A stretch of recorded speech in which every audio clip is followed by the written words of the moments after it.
Alors je vais vous lire un extrait de Sacrée sorcière de Roald Dahl. C'est un des premiers livres dont j'ai un souvenir physique. Je me souviens de certaines scènes qui m'ont vraiment traumatisée, mais d'une manière qui me faisait en même temps avoir envie de tourner les pages. Donc je vais vous lire un passage, qui est le passage où le petit garçon qui vit avec sa grand-mère est hyper intrigué par le fait que sa grand-mère a un doigt en moins et qu'il n'a jamais trop su ce qui lui est arrivé. Et puis elle lui a dit que quand elle était petite, elle avait rencontré une sorcière.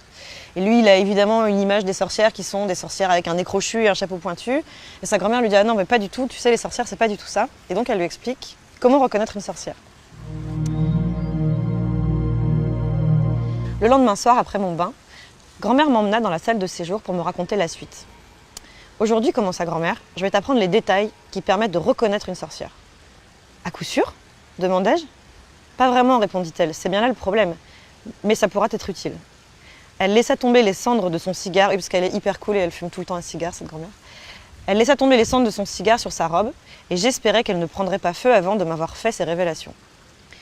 D'abord, dit-elle, une sorcière porte des gants. Pas toujours, dis-je. Pas en été, quand il fait chaud. Ah, mais même en été, dit grand-mère.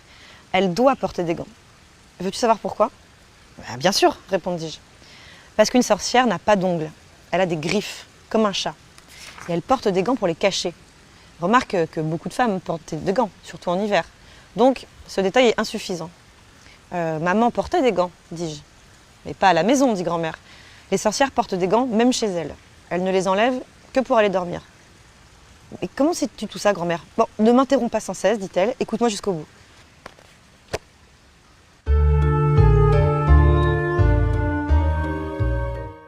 Bonjour à tous, bienvenue dans ce nouveau live de Bubble. Je suis Thomas Morier, le rédacteur en chef, et je suis très heureux d'accueillir Pénélope Bagieux qui va venir vous parler de son album Sacrée sorcière, paru chez Gallimard. Bonjour Pénélope. Bonsoir. Bienvenue, merci d'avoir répondu à cette invitation.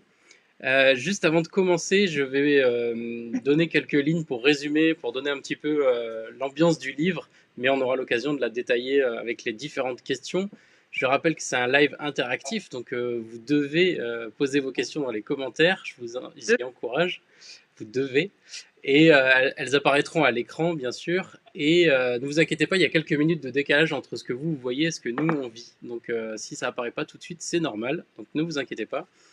Donc pour en dire deux mots, Sacrée sorcière, c'est une adaptation libre du roman de Roald Dahl, un album qui parle de transmission, d'émancipation et qui nous apprend à nous méfier des apparences trompeuses. Un livre joyeux et plein d'humour qui aborde les sujets graves pour parler intelligemment aux enfants. Et enfin, c'est un conte qui parle de sorcières, de ce qu'elles sont et de ce qu'elles ne sont pas. Mais on aura l'occasion d'en reparler. En intro, j'ai mis une lecture que tu as faite, Pénélope, pour Télérama, qui dure à peu près 10 minutes, Ouais. et qui a été publiée en 2018. Ça fait longtemps que tu travailles sur ce livre ? Eh ben non, mais à l'époque, c'était encore un peu en négociation souterraine. Et simplement, c'était un moment où Télérama demandait à des auteurs de lire des passages de livres pour enfants qu'ils aimaient. Et de manière un peu, c'est un peu une forme de prophétie comme ça. Je m'étais dit, allez, je vais lire Sacrée sorcière, et comme ça va finir de mettre le dernier petit coup de pouce au destin, parce que ça a été des négociations hyper longues entre les ayants droit de Roald Dahl et Gallimard. Et du coup, voilà. À l'époque, je me disais que peut-être j'allais réussir à avoir les droits. Et enfin, j'étais sûre que j'aurais les droits. C'est pas du tout intéressant les histoires de droits, mais voilà. Je savais plus ou moins déjà que j'allais le faire, mais j'étais pas sûre.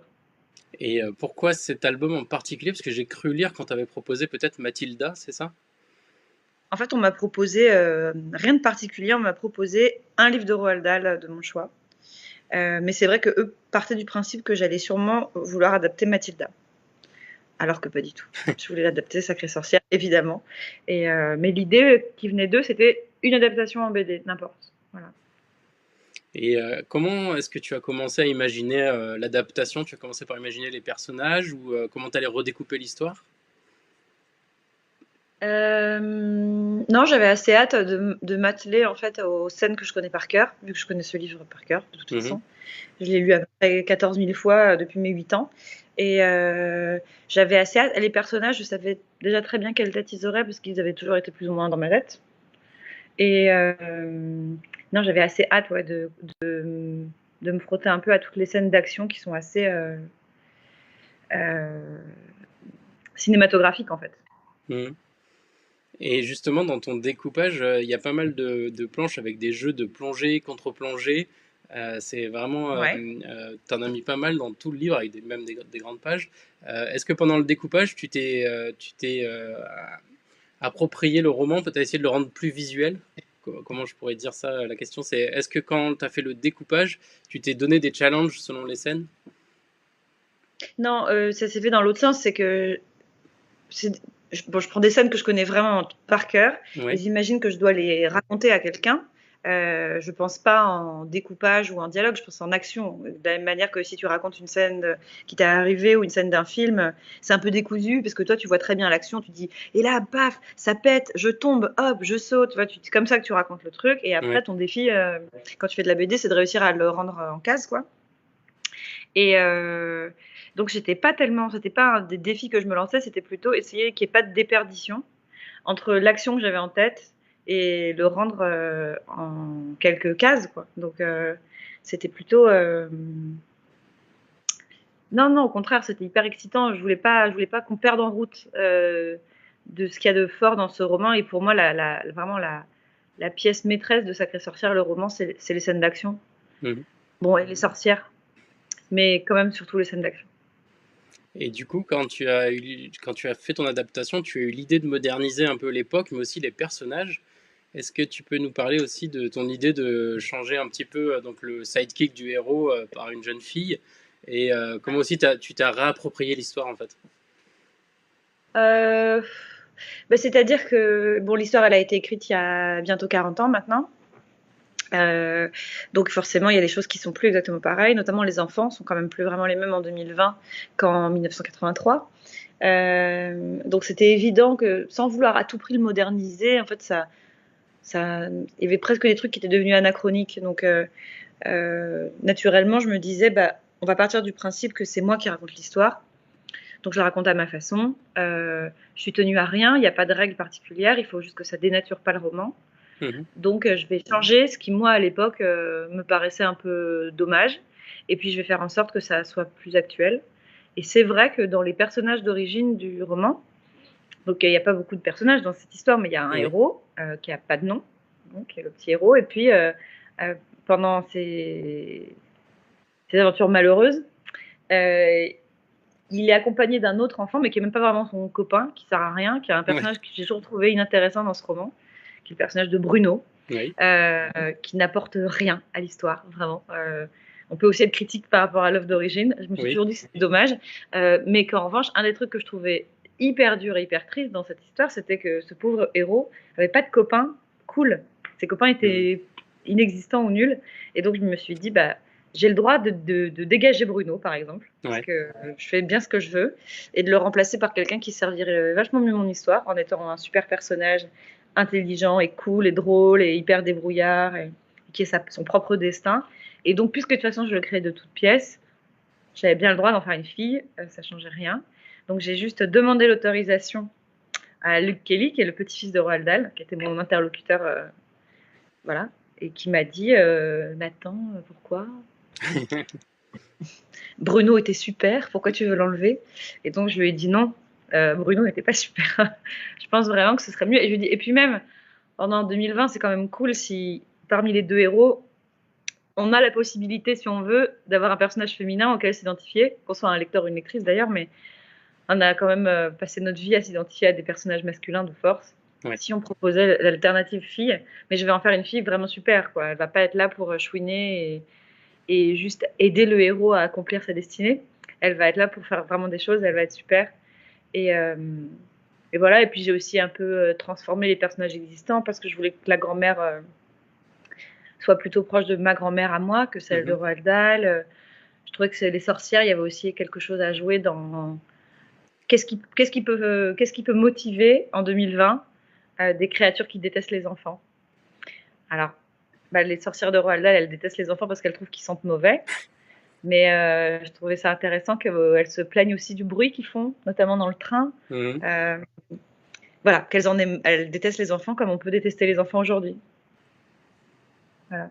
Et ça, par rapport à l'adaptation un peu plus libre, donc t'as travaillé donc avec Luke Kelly, et Mmh. ils ont validé au fur et à mesure, ou juste tu leur as parlé du scénario au départ? Non, en fait, ce qui s'est passé, c'est qu'il y a eu un peu de pédagogie à faire parce que eux, ils avaient l'envie de faire une bande dessinée, mais en fait, c'était pas un domaine qu'ils connaissaient très très bien. C'est-à-dire que je pense qu'au début, en vrai, eux, ils voyaient pas trop la différence entre une bande dessinée et un livre illustré. Ok. Sachant qu'en matière de livres illustrés, chez Roald Dahl, il y a déjà de quoi faire, puisqu'il y a déjà Quentin Blake. Donc, je sais pas à quel point ils imaginaient pas juste une nouvelle version des dessins de Quentin Blake. Donc, en fait, comme j'avais un peu peur de ça et que ça me freine et que ça m'intimide et puis que ça me pose problème aussi en cours de route, enfin, je voulais me dire, à partir du moment où j'ai le feu vert, je veux plus avoir quelqu'un dans mes pattes qui vienne regarder comment je travaille. Oui. Donc, en fait, il y a eu de la pédagogie, justement, je pense, pas mal de la part de Gallimard, en fait, qui leur a dit, vous savez, il faut quand même vous préparer à ce qu'il y ait beaucoup de changements. Par exemple, c'est l'exemple qu'ils ont donné pour un peu préparer le terrain, c'est de dire, bah, par exemple, voilà, Pénélope voudrait créer un personnage féminin qu'elle rajouterait à l'histoire. Entre autres, il y aurait quand même des changements comme ça. Et comme ça, on s'est mis d'accord dès le début sur le fait que ça allait vraiment être mon histoire, en fait. Donc, si on avait des remarques à faire, c'était au début, et puis après, il fallait me laisser faire parce que j'allais pas envoyer des pages toutes les semaines pour avoir une validation. Donc, on s'est mis d'accord en amont. J'ai envoyé un petit storyboard un peu crayonné, qui est de toute façon le document avec lequel moi je travaille toujours au début, sauf que là, pour une fois, je l'ai montré à quelqu'un d'autre que mon éditeur. Les remarques qu'il y avait à faire ont été faites là-dessus, mais les remarques, c'était pas tellement. Moi, ça m'ennuyait parce que je me disais, oh, j'espère que ça va pas être des remarques. Moi, j'ai gardé des vieux réflexes de retour sur mon travail qui sont des retours de quand je bossais dans la pub. Ouais. Et pour moi, si je soumets mon travail à quelqu'un, les retours que je vais avoir risquent d'être du niveau. Ça serait bien qu'elle soit plus souriante. On n'aime pas trop la couleur de son pull. Et je me disais, waouh, j'ai jamais bossé comme ça, mais si vraiment ils me font des retours, genre notes dans la marge de mes pages, ça va vraiment m'énerver. Et en fait, pas du tout. Leurs retours étaient hyper utiles parce que souvent, les retours qu'ils me faisaient, c'était je vois que tu as changé la construction de telle partie de l'histoire. Attention, il y a une scène que tu as enlevée et en fait, elle est hyper importante pour telle raison. En fait, c'est des gens qui ont tellement une connaissance des ficelles de ce roman qui m'ont plutôt aidé à éviter des écueils, des trucs qui marchaient pas. Ils ont aussi des lubies. Exemple, voilà, ils m'ont dit il faut que cette histoire se passe à Londres. Voilà. Donc tu te démerdes, tu nous rajoutes un bus quelque part, tu fais ce que tu veux, mais il faut que ce soit à Londres parce que là ça se voit pas assez, ça doit être à Londres. Ou par exemple, c'est resté un peu une blague avec mon éditeur, mais dans la scène de la fin, les sorcières elles mangent une soupe au resto. Et moi j'avais mis, je m'en fous, donc j'avais dit que c'était une soupe au poulet et tout ça. Et dans le roman d'origine, c'est une soupe de pois, c'est pea soup. Et dans les retours, ils l'avaient vraiment souligné 3 fois, ils ont dit non, la soupe c'est une pea soup, c'est pas une soupe de poulet.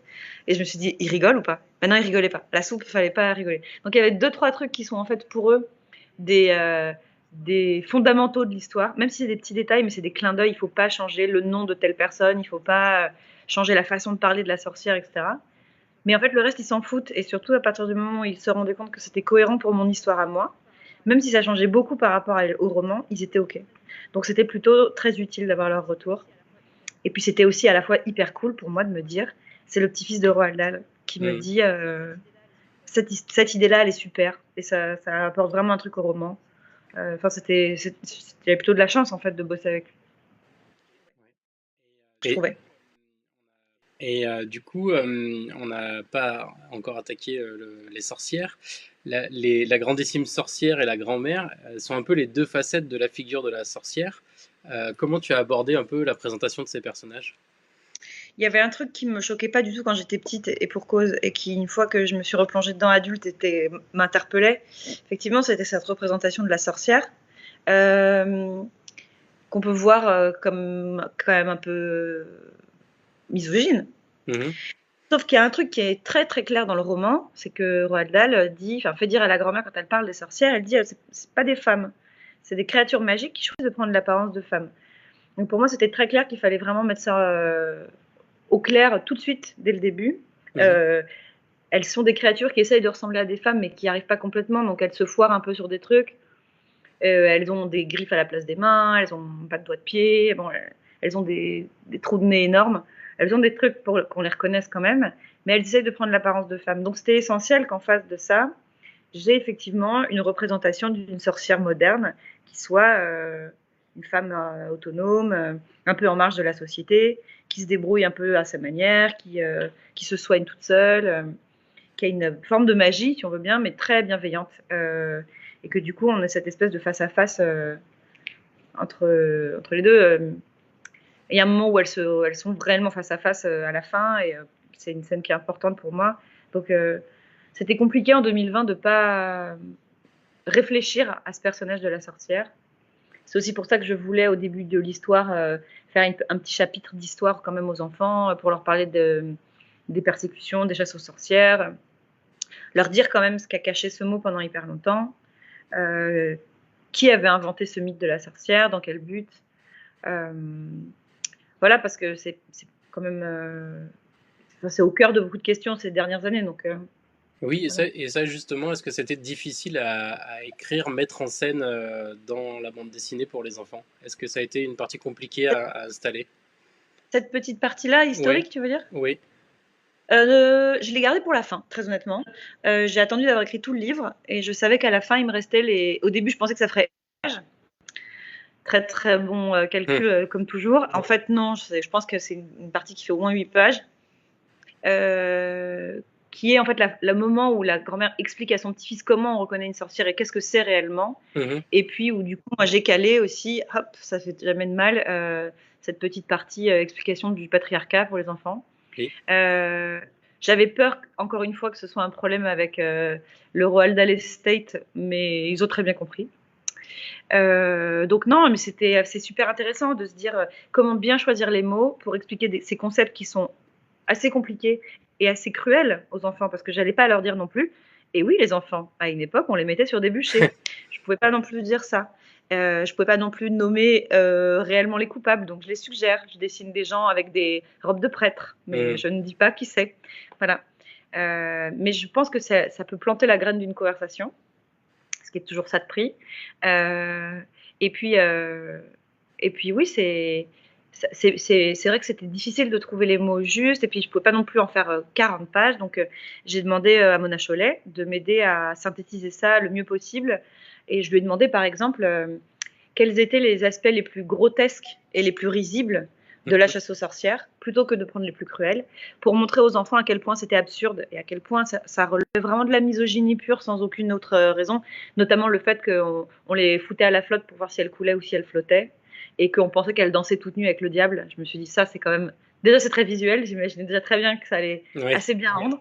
Et puis aussi, je me suis dit, voilà, quoi de mieux pour dire aux enfants, vous vous rendez compte à quel point les gens étaient des malades? Ils pensaient que les femmes se dansaient toutes nues la nuit avec le diable parce qu'elles se soignaient avec des plantes. Voilà, je pense que c'est une bonne façon d'aborder la question. Oui. On reviendra aux sorcières, mais j'ai une question d'Émilie qui demande comment tu as intégré ta vision personnelle sans dénaturer l'idée originale et en restant spontanée. Du roman? Oui. Bah, en fait, c'est très facile, exactement comme quand tu as raconté une blague quand tu étais petit et qu'à force de la raconter, c'est devenu ta blague et que tu as modifié plein de choses. Moi, c'est vraiment ça, c'est que je l'ai évidemment repris en main avant de commencer l'adaptation, mais pas tant que ça, parce qu'en fait, j'en ai un souvenir qui est à la fois très clair et en même temps très personnel et très modifié avec le temps. Il y avait des scènes que j'avais complètement oubliées, d'autres que j'avais à moitié inventées dans ma tête, mais je pense que c'est ça qui est intéressant. C'est pas l'adaptation littérale, c'est la digestion qui a été faite par mon petit cerveau en 30 ans, pour que le jour où j'ai envie de la recracher, cette histoire, elle soit plus vraiment l'histoire d'origine. On la reconnaît, clairement, mais elle est devenue autre chose. Et puis, le fait que les personnages, on mette beaucoup de soi dedans, quoi qu'il arrive. Comme je disais, vraiment, la grand-mère, j'ai pris la mienne, donc c'était de toute façon une autre histoire. Le petit garçon, j'ai pris beaucoup de moi, en fait, parce que je me suis souvenue avoir 8 ans, vu que j'avais 8 ans quand je lisais ce roman, donc c'était assez facile de venir réinvoquer toute cette époque-là. Le livre lui-même est une Madeleine de Proust pour moi, en fait, donc voilà. Et puis j'ai comme toujours glissé plein de gens que je connais dans cette histoire, plus ou moins habilement, donc voilà. Et si je reviens à la grandissime sorcière, comment tu l'as designée, comment tu l'as imaginée? Parce qu'en fait, elle est très effrayante, je trouve même un cran au-dessus de ce qu'on s'attendait à voir dans l'album jeunesse. Est-ce que tu es parti full, on va faire quelque chose de très effrayant? Alors, dans le roman, ce qu'il dit, c'est qu'elle est tellement mignonne et petite et jolie qu'on dirait une petite poupée, mais qu'elle a un truc de folle dans les yeux, en fait. Donc ça, pour moi, c'est un très bon cahier des charges pour démarrer. Et après, pour la partie... bon, spoiler, si vraiment vous n'avez pas lu le livre, c'est le moment d'aller vous chercher un thé. Pour la partie où elle enlève son masque et qu'on voit son vrai visage, il y avait... Alors, je vais faire une ref qui est vraiment une ref de très vieille personne. C'est le moment un peu boomer, mais... quand j'étais petite, quand j'étais ado, il existait un jeu de société avec une vidéo interactive qui s'appelait Atmosphere, Oui. qui se jouait avec une VHS, pour vous situer un petit peu, pour dater un peu mon anecdote. Et je les avais tous. J'étais complètement fan de ce jeu. Je le suis toujours. Et je ne vais pas vous expliquer comment marchait le jeu pour les plus jeunes, parce que ça vous paraîtrait vraiment sans intérêt. Et surtout, encore une fois, vraiment très vieux. Mais il y avait... ça m'a beaucoup servi. Je pense que ça a aidé à construire mon imaginaire des choses terrifiantes. Et notamment, il y avait un personnage qui s'appelait Elisabeth Bathory, qui était une sorcière, qui était de plus en plus horrible au fur et à mesure. Et ça m'a beaucoup inspirée. Il y a un petit peu aussi de Eddie, de Iron Maiden. Il y a un petit peu de Taram et le chaudron magique. En fait, c'est vraiment une espèce de cocktail de mes représentations de la terreur entre mes 8 et mes 15 ans. Voilà. Après, j'ai testé sur des vrais enfants pour voir si ça faisait peur. C'était important. Si j'avais su à l'époque, parce qu'entre-temps, j'ai vu le film de Robert Zemeckis. Si j'avais su à l'époque à quel point la sienne se chier dessus tellement elle fait peur. Elle est horrible, même moi, elle me fait peur. La mienne, elle est vraiment gentillette à côté. Et du coup, tant qu'on parle de dessin, comment tu as travaillé sur cet album? Avec quels outils? J'ai tout fait à l'iPad, parce que c'est un album que j'ai fait très vite et très très en voyage, puisque je l'ai fait pendant que j'étais dans la promo internationale, on va dire, des culottés. C'est-à-dire que c'est l'année où je suis allée faire la promo des culottés partout. Et donc c'est une BD qui a été faite, je veux pas dire de conneries, mais sur quasiment tous les continents. Elle a été faite dans des avions, des trains, des salles d'attente, partout. J'étais tellement pressée parce que pour des raisons contractuelles, je devais faire cette BD très vite. D'accord. J'avais 1 an pour la faire. Donc il fallait que je dessine vraiment chaque jour, même quand j'étais dans un avion. Et donc je me disais, ah super, genre quand j'étais partie faire ma promo en Corée, je me disais, mais génial, 12 heures d'avion, 12 heures, 4 pages, c'est parti. Je faisais que ça de l'avion. Donc c'est une BD, moi quand je la regarde, chaque page, je peux me souvenir où j'étais en la faisant. Donc l'iPad prenait vraiment tout son sens parce que c'est une idée qui a été faite beaucoup sur mes genoux. Ouais. Voilà. Et tu as commencé à y répondre un petit peu tout à l'heure en parlant de la séquence des sorcières. Du coup, tu l'as pas fait linéairement. Tu as travaillé par séquence. Comment tu travailles en fait? C'est quoi ta méthode? Il y a vraiment que la séquence des sorcières que je me suis gardée pour la fin sans aucune raison. Ouais. Parce que c'était un peu hors histoire, donc je voulais pas casser mon rythme. Mais sinon, je travaille 100% linéaire. J'écris entièrement l'histoire. Enfin, je l'écris, dessine. Je fais une espèce de truc un peu à mi-chemin entre les deux. Je pars des dialogues.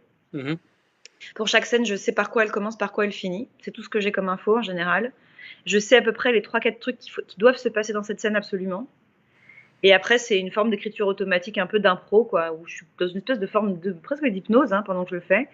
Et à la fin de ma scène, et donc je l'écris sous forme de cases, où il y a comme des bonshommes bâtons, à peu près, pour le niveau de dessin, mais avec déjà les vrais cadrages, les vraies expressions de visage, les vrais dialogues. Et donc, ça fait une espèce de version un peu brouillon du vrai livre. Et c'est ça, je le fais en entier. Je fais tout le livre comme ça. Et quand c'est terminé, c'est là-dessus qu'on vient intervenir encore avec mon éditeur, que moi, en le relisant, je me dis tel truc, c'est chiant à relire. Enfin, c'est mon document de travail. Et une fois qu'on a arrêté ce truc et qu'on se dit, OK, on a vraiment une forme def où ça ne bougera plus, je commence à le dessiner au propre, page par page, de manière très routinière, mais une vraie tranquillité qui est que je ne me pose plus aucune question. Je reviens plus sur ce que j'ai fait à cette étape d'avant. Et quand bien même, parfois ça arrive parce que 6 mois sont passés et j'arrive page 96, que donc moi j'avais écrite il y a presque 6 mois, et en la relisant, je me dis, je suis pas sûre de ce mot en fait. Et bien en fait, il faut tenir bon et ne pas changer ce que j'avais fait à l'époque, parce que c'est ce que j'ai fait à l'époque qui était juste. J'en suis sûre, parce qu'à ce moment-là, j'avais le nez dedans. Donc il faut pas, c'est très dur de ne pas revenir sur ce qu'on a fait il y a 6 mois, mais sinon c'est une BD infinie en fait. Si au fur et à mesure de chaque étape, on reprend les pages du début, au bout de 10 ans, on n'a toujours pas fini. Donc il faut se dire, allez, je touche plus, ça suffit, je fais juste mes dessins, je me pose aucune question. Et puis là, après, je me suis inquiétée de la couleur un peu tard, comme souvent, parce que je suis une très mauvaise gestionnaire d'emploi du temps. Et puis je me suis rendu compte qu'il me restait 4 mois pour finir et que je n'avais pas commencé ma couleur. Donc j'étais dans la merde et que mon livre allait sortir avec 1 an de retard, puisqu'il fait quand même 300 pages, je crois, ou pas loin. Enfin, Donc c'est la panique et donc j'ai appelé ma coloriste préférée que j'embrasse, Drac, qui m'a sauvé la vie tellement de fois déjà dans ma vie. Et donc de nouveau, je lui ai dit: «Hey salut, tu fais quelque chose, les 4 mois qui viennent? T'aimes bien Roald Dahl?» Donc voilà et je lui ai envoyé une page faite par scène Oui. avec toutes mes couleurs que j'avais choisies vraiment hyper précisément et je lui ai dit: «Voilà, maintenant il n'y avait plus qu'à faire tout le livre». Voilà et donc je la remercie puisque sans elle, mon livre, ne serait pas sorti en janvier 2020 comme prévu, mais en avril 2020 et la vie nous a montré que sortir en avril 2020, ça aurait été très compliqué. Oui. Donc je suis vraiment passée entre les gouttes. J'ai vraiment sué très fort quand j'ai vu que il était bien sorti en janvier et pas en avril. Alors, tu as une autre question qui te demande est-ce que ton travail sur les culottés a influencé certaines scènes de Sacrée Sorcière? Est-ce que mon travail sur les culottés, ben, sans doute. Alors déjà, il y a un truc qui est sûr, c'est que chaque livre m'amène à dessiner plus facilement celui d'après, parce que c'est du muscle, hein, donc les culottés, c'était un rythme tellement intensif. J'ai dû faire ce livre tellement vite, en bossant tellement fort, que derrière, ça m'a fait un petit entraînement marathon qui fait que j'ai pu faire Sacrée Sorcière. Je pense que sinon, j'aurais pas réussi parce qu'il m'aurait fallu plus de temps. Je l'aurais dessiné, mon dessin est rouillé. Donc, de toute façon, c'est sûr que chaque livre est un petit échelon qui amène à celui d'après. Peut-être que je me suis posé des questions plus intéressantes sur mes personnages féminins. En fait, je réfléchis à voix haute. Hein. Oui, oui. Je pense que les culottés, ça m'a amené à prendre beaucoup plus au sérieux la représentation que je faisais de mes personnages féminins, notamment parce que je me suis rendu compte que j'étais lue par des lecteurs bien plus jeunes qu'avant. De toute façon, j'aurais jamais osé faire Sacrée Sorcière si j'avais pas d'abord fait les culottés, puisque c'est les culottés qui m'ont permis d'apprivoiser le public plus jeune, qui me terrifie. J'aurais jamais osé adapter un livre pour enfants si j'avais pas rencontré en vrai des enfants à des signatures des culottés qui m'avaient dit qu'ils avaient aimé les culottés et où je m'étais dit bon, ça a l'air d'aller. Les gens qui ont moins de 12 ans ont l'air d'être capables de lire mes livres. Ils ne trouvent pas ça nul. Ça veut dire que du coup, je peux peut-être en faire un autre. Et de voir qu'ils étaient hyper attentifs, notamment les filles, parce que c'est quand même le cœur du problème, hyper attentives à tout ce que font les personnages féminins dans les livres qui leur sont destinés. Ça a fait que, par exemple, dans Sacrée Sorcière, là où on a évidemment une femme de chambre qui pousse des hurlements dès qu'elle voit une souris et qui grimpe sur une chaise, ça m'a fait me dire et pourquoi je refais ça automatiquement, moi ? Pourquoi c'est une femme qui a peur des souris ? À part parce que les femmes ont peur des souris.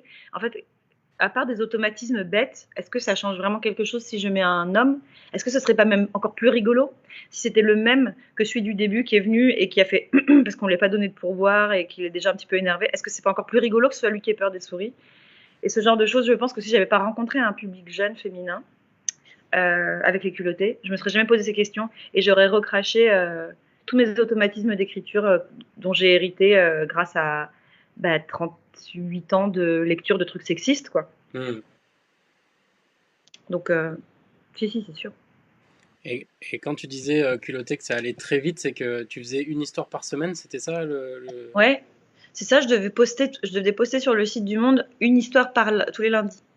Donc ça faisait des bonnes semaines, ouais. Et tu n'avais pas d'avance, c'est ça? C'était en flux tendu Tout le temps. Sauf quand je me disais, j'aimerais bien prendre des vacances. Je me disais, tu connais le tarif. Hein. Si tu veux partir une semaine en vacances, il te faut 2 planches d'avance, donc au boulot. Parfois, je me disais aussi, je suis malade. Comment je vais faire Et je les faisais malades. Mais non, j'avais jamais de planche d'avance. Parce qu'en fait, je pouvais pas, en une semaine, lire les biographies, faire mes recherches, prendre mes notes, écrire mon truc, le dessiner, le mettre en couleur. Ça fait une semaine. Voilà. Donc non, j'avais pas d'avance. Mais quelle belle année. Et là, c'était un format très court. Et là, tu disais c'était donc 300 pages, c'est un format très long. Comment t'en es venu à faire ce livre aussi gros c'est en l'écrivant, tu t'es dit, tiens, j'arrive finalement à 300 pages, je vais me laisser de la place de faire des pleines pages, je vais me laisser... Comment tu as construit l'objet, en fait Non, moi, j'aurais voulu qu'il fasse moins. Mais de la même manière que je suis bavarde, je suis bavarde en BD, c'est que, par exemple, je m'étais dit, j'essayais de faire un peu mon pré-calcul et je me dis, voilà, première scène, c'est l'enterrement des parents, 3 pages. Mais pas du tout, c'est pas possible en 3 pages d'installer le fait que sa grand-mère est inquiète pour lui, qu'elle le regarde manger, qu'il y a une tristesse, que machin. Moi, je suis tellement fan des plans silencieux où on voit les yeux des gens qui se regardent et tout, mais à chaque fois, j'en suis déjà à 15 pages, il s'est encore rien passé. Et quand j'ai vu que j'en étais à 100 pages et qu'ils avaient toujours pas foutu les pieds dans l'hôtel, je me suis dit, Donc à ce moment-là, j'ai appelé chez Gallimard et j'ai dit, je pense que ça va être 2 tomes. Parce que je verrais bien la coupure du premier tome au moment où le garçon, qui a sa nouvelle apparence, remonte dans la chambre d'hôtel et la grand-mère le voit. Je dis, ah, ça ce serait un super cut, hop, fin du tome 1, dans un an je fais le tome 2. Et ils m'ont dit, non, il n'en est pas question.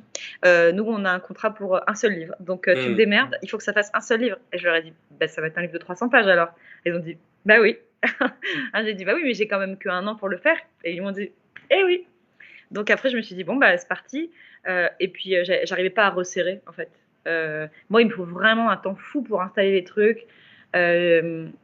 Pareil, mes scènes d'action, je les découpe vraiment. J'ai envie qu'on voit tout. J'ai envie qu'on voit, ah, il regarde la porte s'ouvre, il court, il machin. J'arrive pas à être moins bavarde que ça. Donc, au bout d'un moment, je me suis dit, bon, bah, ok, bah, les masques, mon livre va faire 300 pages, et puis c'est comme ça, quoi.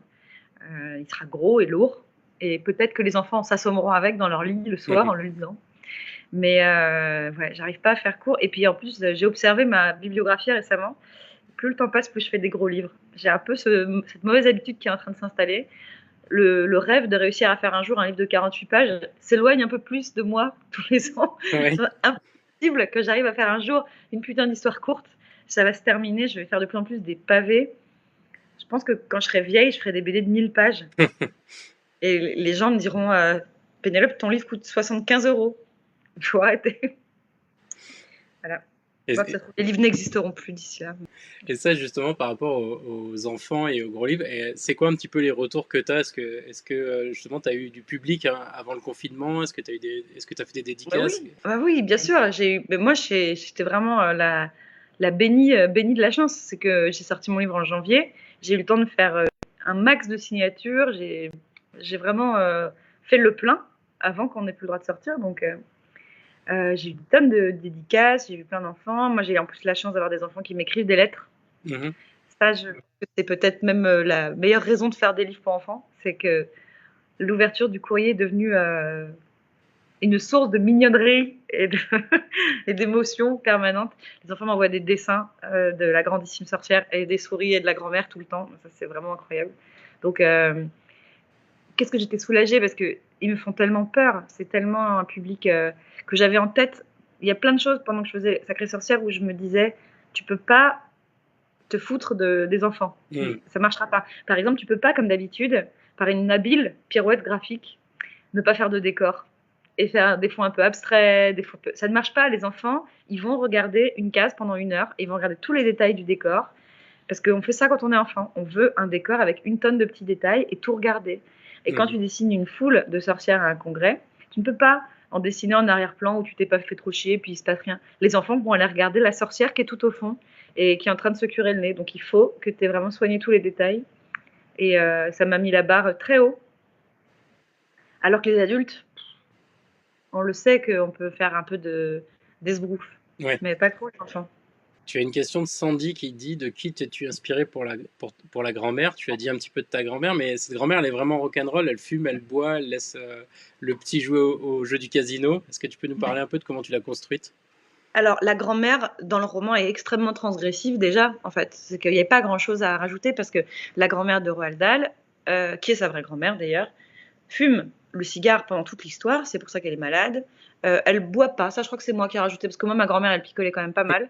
Mais et puis, en fait, c'est une grand-mère qui se retrouve à devoir élever un petit garçon. Ça lui tombe dessus du jour au lendemain parce que le petit garçon perd ses parents. Et elle, on sent qu'elle est pas du tout, c'est pas du tout son truc, quoi. Elle se retrouve à dire bon, bah, je sais pas, qu'est-ce que ça mange un enfant, moi j'en sais rien. En fait, ils sont un peu tous les deux comme des enfants qui doivent apprendre à vivre ensemble, qui n'ont pas trop les codes. Par moment, c'est lui l'adulte qui lui dit mais enfin grand-mère, non, j'ai 8 ans, tu peux pas m'emmener au casino. Mais enfin grand-mère, il faut vraiment que tu arrêtes de fumer. Et puis elle fait oh tu m'emmerdes, voilà. Mais ils sont un peu comme une petite équipe à égalité. En plus, moi j'ai fait qu'ils font la même taille, donc j'aimais bien justement ce truc de qui est l'adulte, qui est l'enfant. Malgré tout, elle inspire un sentiment réconfortant en permanence. Je voulais que, comme lui, quand elle est là, on a l'impression qu'il peut rien arriver de grave, qu'elle soit très rassurante, comme était ma grand-mère, qui elle-même faisait comme ça un peu 1m40, qui était un petit machin. Mais je ne sais pas pourquoi, quand elle était là et qu'elle me disait, il suffisait qu'elle me dise, mais non, ça n'arrivera jamais. Et pour moi, c'était terminé, fin de l'histoire. Elle avait forcément raison. Elle savait toujours de quoi elle parlait et il pouvait rien m'arriver.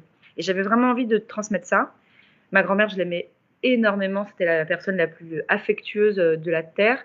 Je voulais qu'il y ait ça qui transparaisse. Je voulais que même dans la façon que la grand-mère a de tenir son petit-fils, de lui tenir les joues, ses mains, ses ongles, je voulais que ça dégouline de tendresse. Et c'était très facile parce que du coup, j'ai vraiment fait ma grand-mère. Alors, c'est vrai qu'elle avait des goûts vestimentaires particuliers. Elle m'a transmis un bel amour de l'imprimé léopard.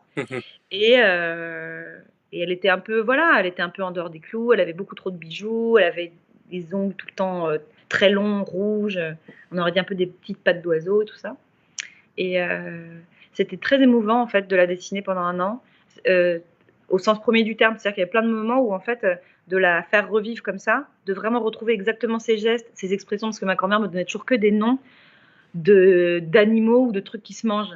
Elle m'a appelée vraiment ma chouquette, mais tout ce que tu veux. Et du coup, je voulais ressortir tout ça dans le livre. Comme on n'a pas le prénom du héros, elle l'appelle toujours par plein de petits noms. Et c'était plein de choses qui sont vraiment ma grand-mère. Et j'ai vraiment eu l'impression de passer un an où elle était un peu là. Et ça fait partie des choses qui ont fait que c'est très triste quand j'ai terminé de dessiner le livre. C'est que j'ai un peu dit au revoir à ça aussi. C'était une expérience très, je sais pas si on peut dire mystique ou quoi, mais dessiner quelqu'un qu'on aime et qui est plus là et le faire vraiment vivre, c'est un truc particulier. Et c'est pour ça qu'après, quand on dédicace ou même quand j'ai eu des retours de lecteurs, des gens me disaient qu'ils adoraient la grand-mère et qu'elle avait l'air tellement gentille et en fait, ça me flattait. J'ai l'impression qu'on me parlait vraiment de ma grand-mère. Et d'ailleurs, la BD lui est dédiée. Voilà. Oui, c'est vrai qu'elle est très très incarnée. Et tu as une autre question qui dit ton travail a l'air très immersif. Est-ce que parfois tu pars sur une nouvelle inspiration en plein projet? Non, non. En fait, j'ai du mal à démarrer un projet. J'ai vraiment beaucoup de mal à démarrer un projet. C'est très rare que parmi les millions de petits débuts d'idées que j'ai, c'est rare qu'il y en ait une qui me donne vraiment envie de m'y mettre.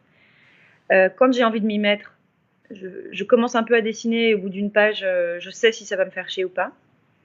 Et si je suis à fond, je vais être tellement à fond qu'il y aura vraiment rien ne va me traverser l'esprit à part ça tant que je serai en train de le faire, parce que cette BD va devenir ma compagnie en fait pendant tout le temps que je vais la faire. Elle va me suffire au point que je vais avoir même pas trop envie de voir de copains, pas trop envie de faire de trucs, de sortir. Je deviens vraiment, ça devient elle et moi contre le monde entier quoi. Je fais que ça me réveille la nuit et je vis un moment vraiment extatique pendant que je suis en train de faire une BD que j'aime. C'est la phase, il y a des phases moins marrantes, hein. Je ris pas de joie tous les jours en dessinant, mais c'est une longue continuité. Ça peut durer un an, quoi. Pendant un an, alors je fais que me plaindre. Si les gens pendant ce temps, mes potes me disent, et toi quoi de neuf? Je dis, bah l'enfer, je suis toujours sur ma BD, j'en suis page 60, il m'en reste 200, j'en peux plus, j'ai envie de vacances, mais c'est faux. En fait, je suis hyper contente. La preuve, c'est que je fais une mini-dépression à chaque fois que je finis, donc. Mais ce qui est chiant, c'est plutôt les périodes où je suis pas séduite par un truc et j'arrive pas à commencer. En fait, je fais souvent des parallèles amoureux avec ça parce que c'est un peu comme une période de célibat un peu naze où on essaye un peu des trucs à droite à gauche, mais on accroche avec personne, quoi. On se dit, ouais, c'est sympa, mais je suis pas non plus transportée. Et puis de temps en temps, on tombe vraiment sur un truc où on se dit, bon, bah là, ça va, c'est bon, je suis partie à pleine balle. Je vois personne d'autre n'existe en fait. J'ai envie de faire que ça toute la journée et je suis complètement obnubilée quoi. Donc c'est un peu comme des petites grosses histoires d'amour quoi à chaque fois. Et pour aller au bout de cette métaphore amoureuse qui, je sais pas tellement comment je vais m'en sortir d'ailleurs. Du coup j'ai une forme de fidélité qui fait que pendant que je suis en train de faire ça, je me commence pas à me dire oh, j'ai trop hâte de faire un autre livre. Ouais. Pas du tout. Mais alors, est-ce que maintenant que c'est terminé, tu es parti sur un autre projet ou pour l'instant tu cherches le prochain projet? Bah là, alors c'est une année qui a été quand même particulière parce que, bon, ça ne vous a pas échappé, on a été confinés. Et je pensais que ça allait être une chance créative extraordinaire, que j'allais avoir le temps de faire un livre entier, que j'allais avoir 1000 idées. Et en fait, non seulement ça a été épouvantable tellement j'avais pas d'idées et que c'était le désert intellectuel, j'avais envie de faire rien, j'avais même pas envie de lire un livre, j'avais même pas envie de regarder un film, j'avais vraiment envie de... C'était affreux, quoi. Enfin, pas affreux. Moi, c'était très confortable et je me plains pas du tout matériellement, mais en termes de ce qui se passe dans la tête, il ne s'est passé rien. Et j'avais sous-estimé à quel point se remettre de cette période-là prend pratiquement autant de temps. J'ai l'impression que vraiment, ça m'a rongée, quoi. et j'ai pas d'idées. Je trouve que j'ai que des idées un peu merdiques depuis. Parfois, je me dis, ah, ça c'est pas mal, et puis dès le lendemain, déjà, je me dis, ouais, non, en fait, c'était pas génial. J'attends un peu l'étincelle, quoi. Je suis pas inquiète parce que je sais que ça va revenir, que c'est complètement cyclique et que c'est ok d'avoir pas de bonnes idées pendant un moment. Mais la pire chose que je pourrais faire, c'est me forcer à démarrer un truc nul. Donc j'attends, et pendant ce temps, je fais plein d'autres petits trucs auxquels je m'étais engagée, de faire des dessins pour un truc de commande, des couvertures de livres, des choses comme ça. Je force pas le truc parce que je pense que ça a été dur pour tout le monde créativement, en fait, cette période. C'est qu'à la fois, on s'est senti coupable de pas créer des choses, parce que de l'extérieur, on se dit, bah attends, t'as tout le temps pour une fois, t'es enfermé chez toi, tu vois personne, dessine, mon Dieu. Et en fait, on peut pas dessiner si on est nourri de rien. Et je pense qu'on a été tellement sombre et vide pendant tout ce temps-là qu'en fait, on peut pas par magie avoir des super idées après tout ça, quoi. Et puis le climat est toujours quand même pas vraiment à la fête. Donc non, j'ai envie de faire un peu des puzzles, quoi, plutôt. Et est-ce qu'il y a une période aussi où tu as beaucoup blogué, tu as beaucoup partagé en ligne? Est-ce que ça, c'est des choses que tu ne fais plus parce que tu as plus envie de faire des histoires courtes ou de partager des choses comme ça rapidement? Ou est-ce que c'est une évolution de ton travail? Non. Alors déjà, il y a une grosse partie de ce qui était le blogging qui a été complètement absorbé par les réseaux sociaux. Pourquoi faire un strip de 3 lignes pour dire un truc marrant quand on peut faire un tweet?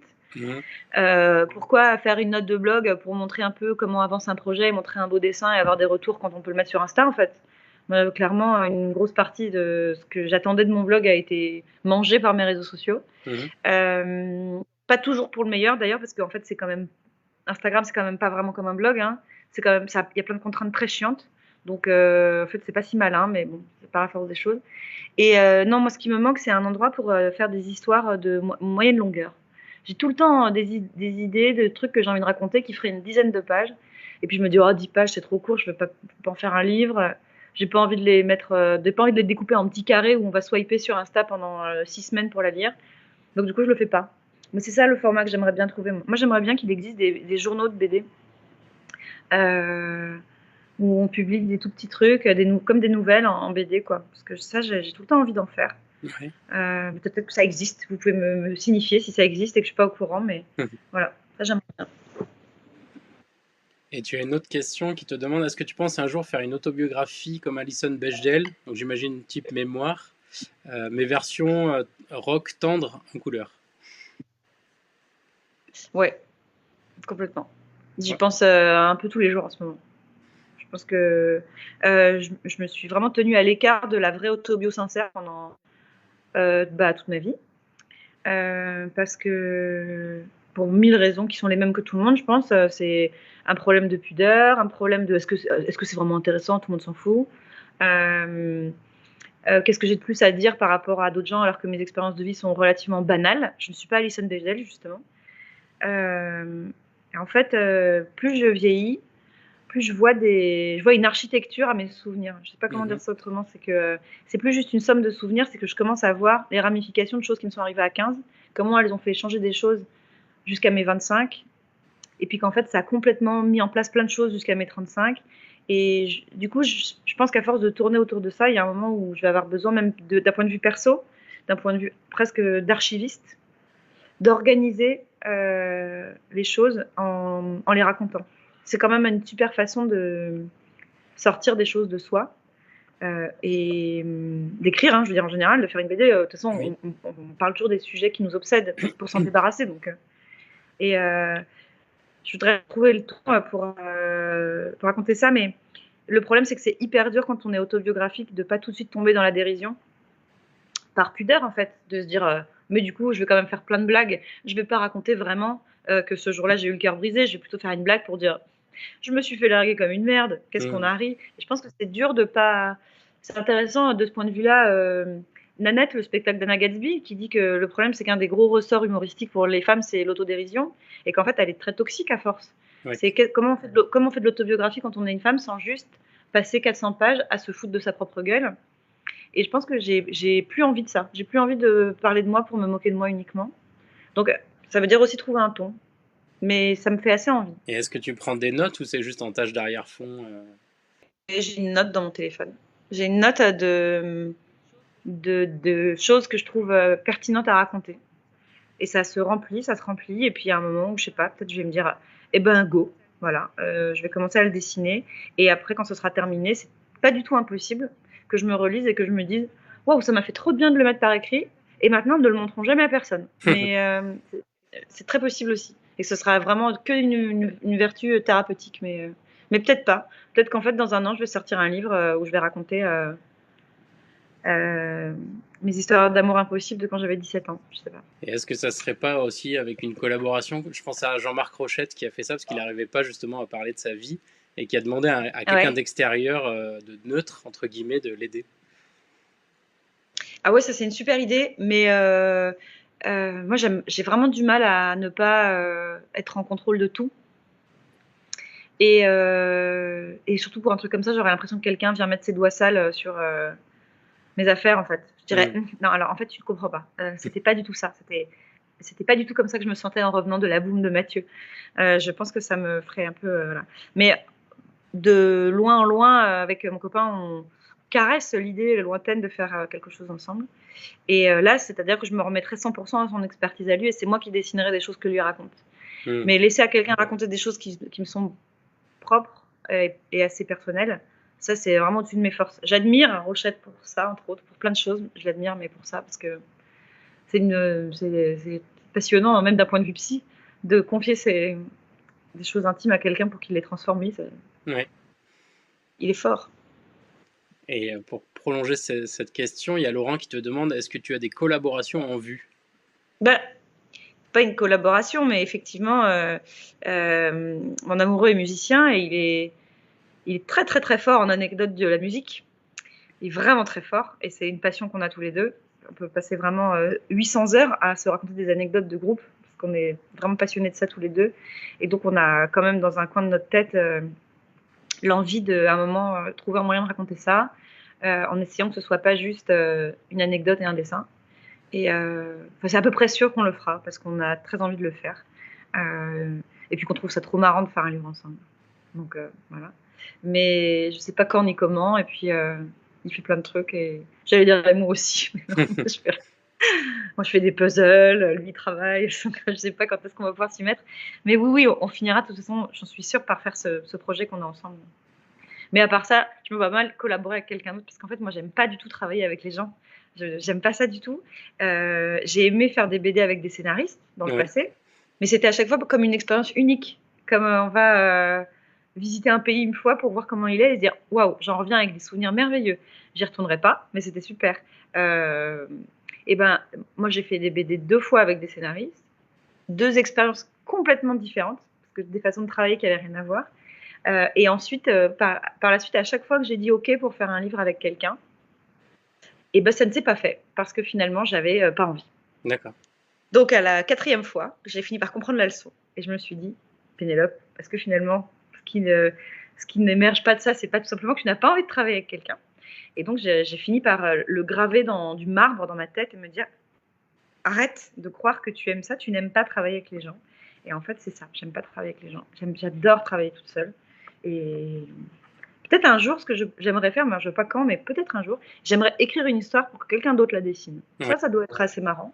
Parce que du coup, j'imagine qu'on peut se permettre des histoires qu'on ne s'autoriserait jamais parce qu'on se sent limité par son propre dessin. Alors que là, on se dit, waouh, avec le dessin complètement hyper réaliste et très fort pour dessiner des voitures ou tous ces trucs que moi je sais pas faire. J'imagine trop bien une histoire. Mais sinon, moi j'aime trop tout faire en fait. Donc je me sens frustrée si quelqu'un fait une partie du livre. Et justement, pour continuer cette question des gens que tu admires, est-ce qu'il y a des BD que tu as lus récemment ou des auteurs que tu aimes en particulier que tu as lus Oui, récemment? bah oui. Oh là, ça, il y en a un. Il y en a un paquet. Alors, je suis en train de regarder dans un coin de mon salon ma pile des encore à lire. Donc, Ouais. elle est grande comme moi. Mais sinon, dans les choses que j'ai lues cette année, quand je me suis jetée dans les librairies entre les 2 confinements, qu'est-ce que j'ai lu de génial cette année? Bon, c'est que des trucs où tout le monde sait que c'était génial. Hein. Attention, j'ai pas inventé la roue, mais bah, j'ai adoré Pucelle de Florence Dupré-Latour. Pour moi, très très bonne. Bah, voilà, on en parle. Une excellente réussite. Comment archiver des souvenirs Ouais. extrêmement personnels et en faire un truc incroyable et universel. C'est vraiment une star pour ça.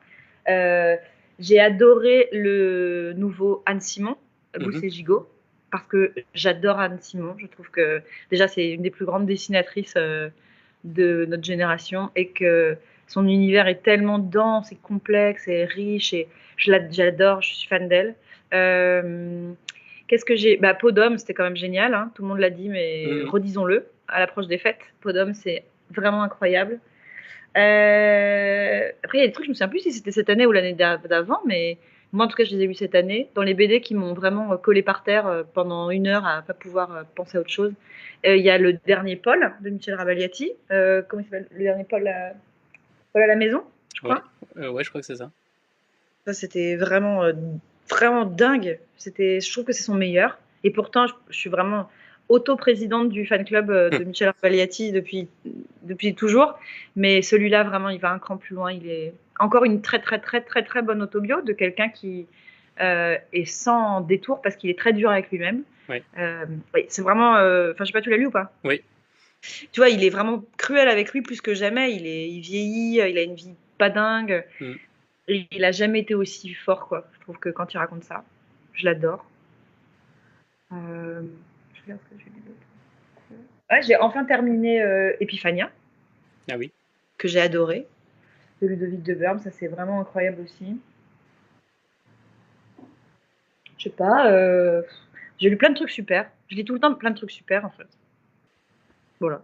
Merci pour ces idées lecture. Et tu as une question de Coralie qui te dit, est-ce que tu te reverrais tenter une expérience à l'étranger, comme à New York? Et est-ce que ça t'inspire ces expériences-là pour tes travaux?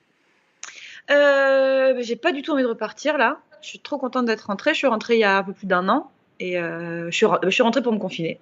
Parce que Mhm. j'ai du flair, tout simplement. Et que je me suis dit, ah, je vais rentrer profiter de Paris. Ses restos, ses magasins, ses copains. Mais en fait, je suis trop contente d'avoir été confinée ici plutôt que loin de chez moi. C'était super. Là, je me ferais bien des années et des années de France. Mhm. Mais ce qui est sûr, c'est que partir et voir que même si j'en faisais une montagne et que j'avais l'impression d'être Indiana Jones, vraiment en termes d'aventure, en fait, c'était pas non plus si dur. Je pense que ça fait que si un jour j'ai envie de repartir, je m'en ferai au moins une montagne et je me dirais, tu peux le faire. L'avoir fait une fois, ça fait que, voilà, ça, c'est chiant pour plein de raisons administratives et tout ça, mais en fait, bon, Ouais. bah, c'était pas pour toujours, je suis revenue, c'était cool. Je m'étais dit que je partais 3 ans à la base, quand j'étais partie là-bas. Et en fait, je suis partie presque 5, mais ouais, c'était pas dur en fait, donc à refaire, mais pas à New York, parce que du coup, j'ai bien vu là. Mhm. Et mais si ça se trouve, ouais, ça me dirait bien. Je connais des gens qui font ça, qui déménagent tout le temps. Mais là, j'ai vraiment envie d'être en France. Je trouve que c'est marrant. J'en parlais avec Myriam Mal. Je trouve que plus ça va mal dans ton pays, plus tu as envie d'y être. C'est con, hein. Mais on parlait des manifs récemment et elle me disait, parce que quand moi j'étais à New York, je lui avais dit que c'était dur, toute proportion gardée, mais Mhm. c'était dur de ne pas être en France pendant les attentats. Que ça avait été dur parce qu'en plus des attentats, il y avait un des restos qui était dans ma rue, là où j'habitais, tout ça, et je lui disais, on se rend pas compte, mais les gens qui sont loin de chez eux, dans les moments où ça va pas, ils ont envie d'être là. On pourrait rien faire de plus, on servirait à rien, Ouais. mais on serait avec nos gens à se dire, oh, alors que là, on est dans un pays où les gens s'en foutent et ça n'existe pas. Mhm. Et elle me disait que là, en ce moment, avec tout ce qui se passait autour des manifs et des violences policières, etc., euh, elle était hyper frustrée de ne pas être en France. Et je trouve que je suis contente d'être là en ce moment. Voilà. On pourrait presque dire que c'est une forme de FOMO, tu vois, comme Ouais. si, enfin, alors que c'est pas cool, c'est pas des fêtes qu'on rate, mais il se passe des choses pour lesquelles j'ai besoin d'être là vraiment. Je pense à ça parce que là, juste après la manif, la première manif contre la loi sécurité globale, il y avait les poubelles de ma rue qui étaient en feu. Ouais. Et je me disais, je le sens, c'est con, mais c'est des détails, mais je me dis, voilà, c'est réel, le bordel, et c'est là, quoi. Mhm. La manif, j'y étais, elle était du coup à 5 mètres de chez moi, et je me dis, voilà, j'ai les mains dedans, je préfère. Et je voulais revenir à Sacrée Sorcière. C'est quoi le moment que tu as préféré dans l'élaboration de cet album? Plein de tout petits moments isolés de dessin au moment du dessin de certaines scènes où je me dis, ah, ça va être tellement cool. Descendre les souris par une chaussette sur le balcon et qu'elle fouille une chambre qui est 40 fois plus grande qu'elle. Je me disais, ça, je sens que ça va être vraiment très très cool à dessiner. Les scènes dans la cuisine, de la souris qui doit aller verser sa fiole et qui court au milieu des flammes, des casseroles. J'avais vraiment une image j'avais hyper hâte de dessiner ça. Mais sinon, la partie qui rend qui est la plus physiquement éprouvante et en même temps que j'adore, c'est vraiment l'écriture au début, quoi. Ça, c'est le moment où on est enfermé tout seul dans son truc et qu'on est épuisé le soir d'avoir juste accouché d'une histoire, quoi. Je pense que c'est vraiment ça qui me manque le plus dans les moments où j'écris pas du tout. Ça me manque cette fatigue-là, je la trouve super. Tu as une question de Sophia qui te demande, est-ce que tu pourrais refaire des chroniques BD comme tu faisais il y a longtemps sur YouTube? Mais j'adorerais parce que j'ai toujours autant envie de faire lire de la BD aux gens qui pensent qu'ils aiment pas la BD. C'est toujours un truc que j'adore faire. Et je suis toujours contente parce que sans me vanter, je fais mouche en fait. J'arrive à faire que les gens lisent des BD, donc j'adorerais. Le support n'existe plus vraiment parce qu'en fait, ça se faisait comme ça, quoi. C'est-à-dire, je voyais un pote au café, il me filmait en train de me parler d'un livre, mais ça me reprend quand je lis une BD et que je me dis, elle est vraiment mortelle, j'ai vraiment envie que tout le monde la lise. Alors je fais des posts Insta, mais c'est pas pareil. J'aimerais bien. Encore une fois, il faudrait que je trouve un support, quoi. Je vais pas ouvrir une chaîne YouTube, tu vois. Ouais, ça demande du boulot, c'est un peu compliqué. Ouais, je vais pas me faire un compte spécial pour ça, mais j'aimerais bien faire ça. J'aimerais bien presque. En plus, j'en lis assez pour avoir presque un rendez-vous hebdo. Je suis sûre que toutes les semaines, je pourrais trouver un truc à conseiller comme BD. Mais ouais, j'ai pas de plateforme pour faire ça. Bon, ok, on va réfléchir sur Bubble alors si tu peux faire des vidéos. Ah ouais, ah, super. Tu as une autre question d'Émilie qui demande, en tant que militante, tu conseillerais quoi à une apprentie sorcière? Qu'est-ce que je conseillerais à une apprentie sorcière? Moi, je suis vraiment pas du tout dans la sorcellerie et des trucs comme ça. J'admire les gens qui sont là-dedans, mais je trouve ça super cool. Qu'est-ce que je conseillerais? Je sais pas, j'imagine que c'est des problématiques communes avec toute forme de, de toute démarche militante. Le meilleur conseil qu'on m'ait donné, ne pas gaspiller plus de 5 minutes par jour à s'épuiser, à essayer de convaincre quelqu'un qui ne changera pas la vie. Voilà, il faut garder ses forces. La limite d'avoir envie de changer le monde, c'est qu'il y a des gens qui n'ont pas envie de changer la vie. On le sent très très vite, on sent que la conversation va nulle part. Et à part parce qu'on aime bien s'écouter parler et qu'on aime la rhétorique, ce que je respecte à fond, moi la première, hein, j'adore quand mes phrases roulent bien et tout, mais en fait on s'épuise moralement, on se désespère tout seul à se dire je comprends pas, je passe mon temps à me battre et rien ne change. 5 minutes par jour, vraiment un chrono quoi, à lancer. Et c'est valable particulièrement sur Twitter, quand on commence à débattre avec quelqu'un. On le sait, ça n'arrive jamais qu'on fasse changer d'avis quelqu'un sur Twitter. Donc 5 minutes montre en main, et au bout de 5 minutes, on dit voilà, merci, je vais devoir te laisser parce qu'on est arrivé au bout de mes 5 minutes à militer par jour. Et j'ai d'autres choses à faire. Au revoir. Et il faut vraiment le faire. Est-ce que aussi en termes de référence, tu as parlé du livre de Mona Chollet tout à l'heure? Non, tu n'as pas parlé de son livre, mais tu as parlé de Mona Chollet, pardon. Est-ce que tu aurais des références comme ça à conseiller, peut-être aussi en bouquin ou en BD? Ou en BD? En BD, ce que je conseille à tout le monde, de toute façon, quoi qu'il arrive, c'est de lire Liv Stromkist. Voilà. On ne peut pas se tromper. Une fois qu'on a commencé à la lire, on a tout de suite des clés de compréhension très différentes pour tout. Ça marche notamment très très bien pour le féminisme, ça marche très bien pour le capitalisme, pour les rapports amoureux, pour le fait d'être une femme artiste. Voilà, lisez n'importe quoi de cette femme. Elle est tellement pertinente et brillante et tellement drôle. Et en plus de ça, c'est aussi un super cadeau à faire parce que comme c'est très drôle, les gens ne se rendent pas compte de ce qu'ils sont en train de lire. Et à la fin, on leur a fait lire quand même un essai féministe. Donc, Liv Stromkist pour toujours. Bon, bah super, c'est merci. Rackham. Je fais bien la promo, je dis l'éditeur, c'est chez Rackham. Oui, bah, d'ailleurs sur Bubble, vous pouvez retrouver, il y a des coups de cœur sur ces différents bouquins. Il y en a 5, je crois, de mémoire. Donc, si vous êtes curieux, vous pouvez aller voir, évidemment. Et si vous ne savez pas par quoi commencer, commencez par Les Sentiments du Prince Charles. Voilà, c'est ma petite reco. Et bien du coup, merci beaucoup Pénélope d'avoir répondu à toutes ces questions. Et merci à tous les lecteurs qui ont posé des questions pendant ce live. Et je vous dis donc à l'année prochaine, c'était le dernier live de 2020. Si vous avez loupé le début, le live est disponible en replay sur Bubble, comme tous les lives, vous pouvez aller voir. Et si vous voulez en savoir plus sur Sacrée Sorcière, il y a un coup de cœur sur 9art.fr. Donc je vous souhaite tous une bonne soirée et des bonnes fêtes, et à bientôt. À bientôt. À bientôt.